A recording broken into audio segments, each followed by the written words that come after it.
I'm Joe Sockwell, and this is my presentation about North American ducks and waterfowl. Everyone knows what bird is famous for its loud quacking noise, but there is a lot more to the harvesting of ducks than just listening for quacks and shooting. One of the most fun and exciting kinds of hunting is the North American ducks and waterfowl. These birds are part of a migratory species, and they can be some of the prettiest and trickiest birds to hunt. Every year it is estimated that upwards of 225,000 birds migrate from Canada down to Mexico. The political numbers and camaraderie within the sport are why hunters love it so much. The first thing about duck hunting is migrating.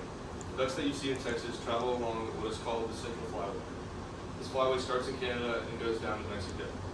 It's as far west as Colorado and as far east as Arkansas.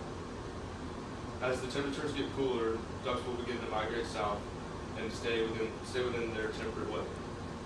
The migration of ducks is one of the things that makes duck hunting so cool, because every day you could go hunt and see completely different birds than you saw the day before. It's not like deer hunting where the same deer go in and eat at the same spot every day, year after year. The next thing about duck hunting that is interesting is calling. One of the things that makes duck hunting so tricky is getting the birds to fly within shooting range. The number one thing that hunters use is the duck call. The duck call is tricky because you have to know different cadences and different rhythms that you have to blow the air at in order to make the right noise. A lot of people think that it's just a plastic tube that you blow air through and the ducks come piling in, but that's not true. Different birds have different calls that they reply to, and you have to buy different ones as well. The third thing that makes duck hunting that makes people want to go duck hunting is the beauty within the birds. Every bird has different coloring and different patterns on it that people see as trophies. Within the coloring, the males and the females look completely different, which is rare within species of birds and other wildlife.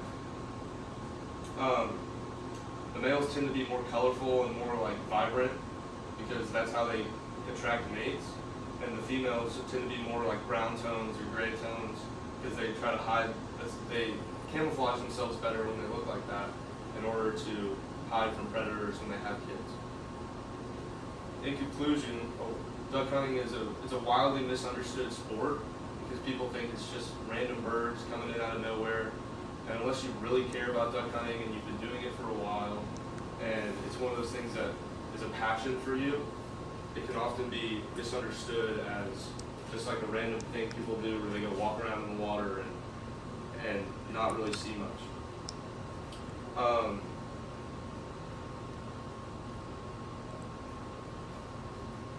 have a question. Yes.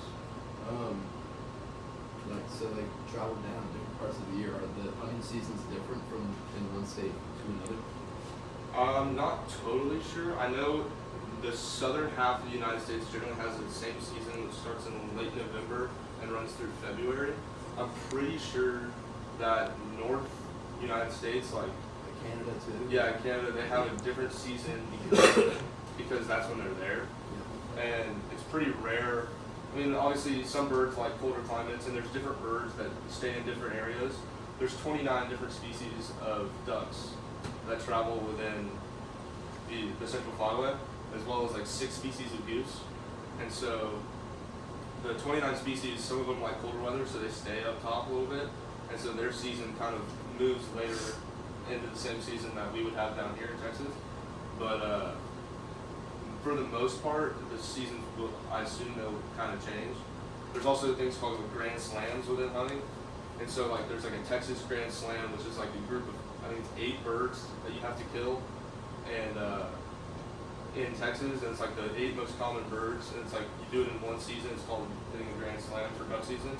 There's also the North American Grand Slam, which is where you kill all 29 species of ducks and all 6 species of goose that are native to North America in one season. So you have to travel from Texas to Arkansas to Florida to the East Coast to Canada. You travel all over the place. There's people that do it for like, that's their thing. Like every year they're getting excited for duck season so they can hit the Grand Slam. And it's just one of those things that it's cool because it's trophies, but it's not like a big 12-point buck that's on your wall.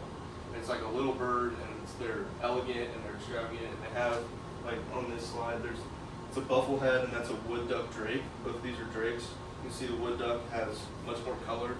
A female wood duck will looks the exact same kind of body shape, but it's a gray tones kind of similar to this chair. And female bufflehead are all black, and this has this iridescent thing on its head whenever the light hits it in a certain way. And so that's part of the beauty part of the ducks. That like when you get a duck mount, a lot of people hang them up on a wall with a light hitting it a certain way in order to get that purple color, that green color to come out of the black. And that's all I have. So thank you.